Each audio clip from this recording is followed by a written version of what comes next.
Hey guys, what's up? I'm Saurav Agarwal.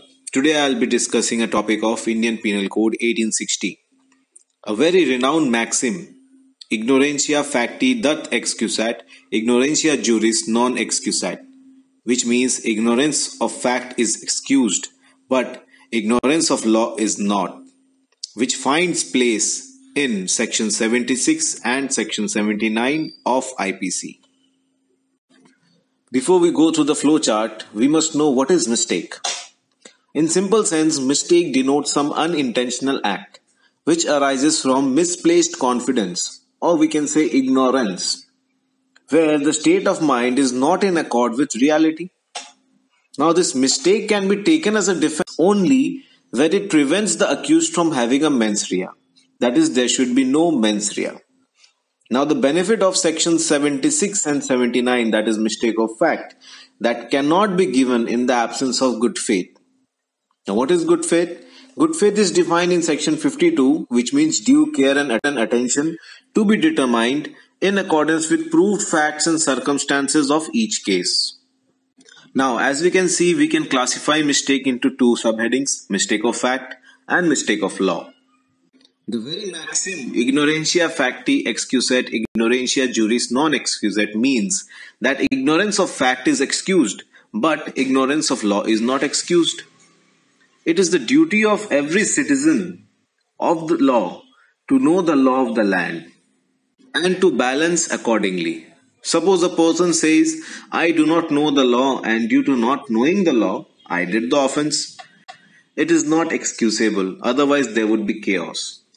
However, if a person did a wrongful act by a mistake of fact, but with good faith and honest belief that he was bound to do, then he may be excused.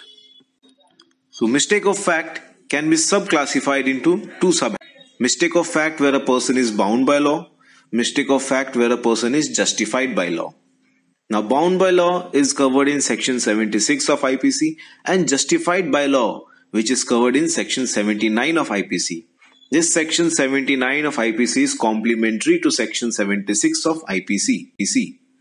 Now, the essentials of these two sections basically are: person does not know the actual fact, owing to the mistake of fact and not of mistake of law, and thinking that he is bound by law, as in case of section 76, or justified by law, as in case of section 79 IPC, he performs the act in good faith and in honest belief, then he can avail the general exceptions under IPC because there is no mens rea. In other words, we can say section 76 talks about legal compulsion, where a person simply has to obey the commands of the superior authority as because it is his duty to do so. He may not know the whole fact. Whereas in section 79, he is legally justified in doing the act because he thinks that he is doing correct. Here are some examples which deals both with respect to section 76 IPC and section 79 IPC. First example, section 43 CRPC 1973, where a private person can arrest. Now, when can a private person arrest? In simple sense, suppose my neighbor's place, a thief comes. Will I wait for the police to come? If I can catch the thief, I'll instantly catch him. Or if I can direct someone that catch the thief, he's running away, he'll not wait for the police, but he'll catch him first. He'll arrest him. Then the police officer will come and rearrest, or we will take the thief to the nearest police station. So our act over there is justified by law.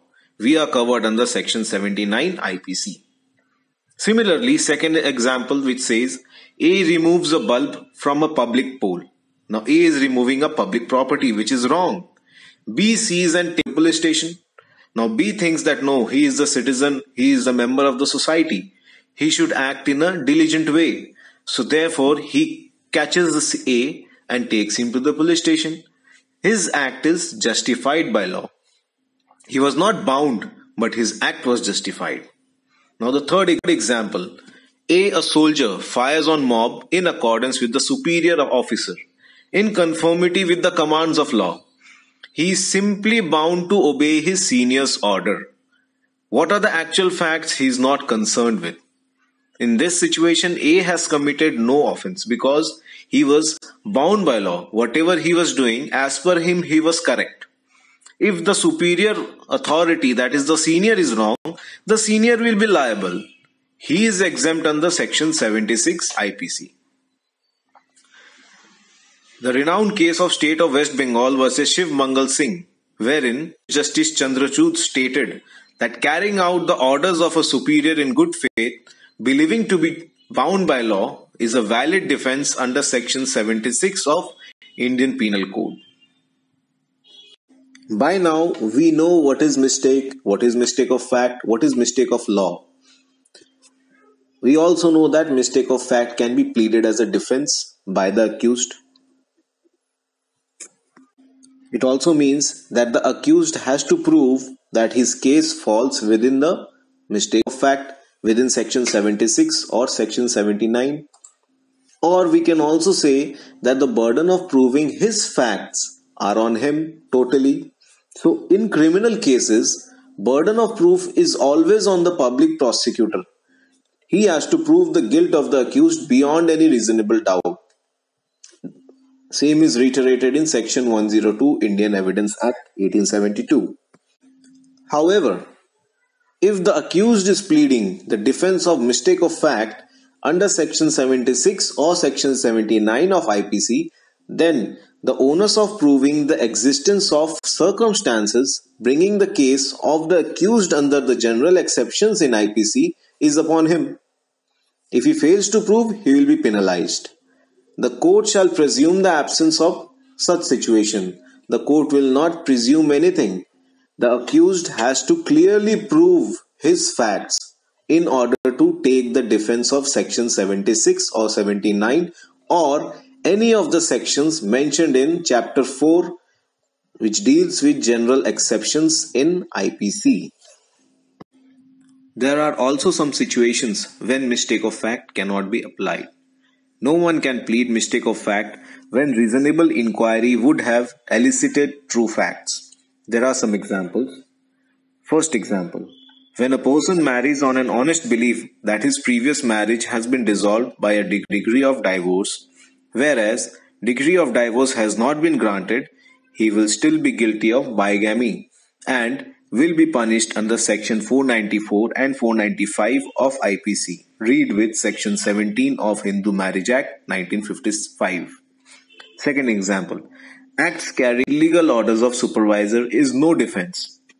Simply, if the supervisor says or the superior officer says, shoot in the mall, kill all the citizens. Now, that is what the soldiers are not supposed to do, because that is against the public policy, even if that order is made by a superior authority. So in that situation, the soldiers are not required to obey their senior order, because that is an illegal order. In that situation, if they obey and shoot everyone, they cannot take the mistake of fact as a defense in IPC. I hope आप लोग को ये video पसंद आए हो. Do like, comment, share and subscribe to the channel. Thank you.